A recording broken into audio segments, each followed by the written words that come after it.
यो केटी फ्याउरो हुन्छ र उसले कसरी पुरै राज्यलाई कब्जा गर्न सक्छ। यो बुढो मानिसले यो केटीको हात स्पर्श गर्ने बित्तिकै थाहा पाइसकेको थियो यो केटी फ्याउरो हो भनेर। त्यसपछि अब त्यो केटीको हातलाई बेसरी समाउँछ र भन्छ, तँलाई म अब यही सबैको अगाडि सजाय दिनेछु। जब त्यो बुढो मानिसले त्यो केटीलाई मार्न लागेको थियो तब नजिकै उभिएको उसको बुढाले आएर रोक्दै भन्छ, तपाईँ कसरी भन्न सक्नुहुन्छ यो केटी फ्याउरो हो भनेर, किनकि म उसँग वर्षौंदेखि सँगै बसिरहेको छु। यदि साँच्चै नै यो आइमे फ्याउरो भएको भए के मलाई थाहा हुँदैन थियो र?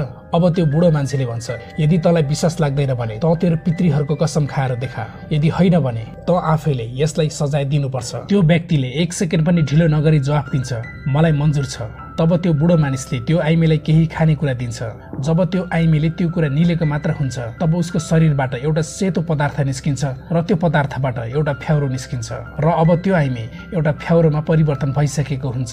त्यो बुढो मानिसले अब भन्छ, अब यसलाई सजाय दे हामी सबैको अगाडि। त्यो मानिसले पनि उसको हातबाट तरबार खोसेर भन्छ, ठिक छ म यसलाई सजाय दिन्छु। तर अब उसले हाँस्दै भन्छ, मलाई थाहा थियो मेरो पत्नी एउटा फ्याउरी हो भनेर, तर म यसलाई मार्न सक्दिनँ किनकि यो मेरो पत्नी हो, किनकि उसको एक स्पर्शले पनि मेरो शरीरमा लागेको चोटहरू निको हुने गर्छ। र अब तिमीहरू सबैले कान खोलेर सुन, अब म यो पुरै राज्यलाई कब्जा गर्नेछु। तिमीहरू जुन आफ्नो पितृहरूको कसम खाने गर्छौ मलाई देखाऊ आज ती पितृहरू कहाँ छन्, म तिनीहरूलाई मान्दिन। त्यसो भन्दै त्यो व्यक्तिले त्यो बुढो मानिसलाई तरबारले हानिदिन्छ र उसको केही कदम पर गएर त्यही नै मृत्यु हुन्छ।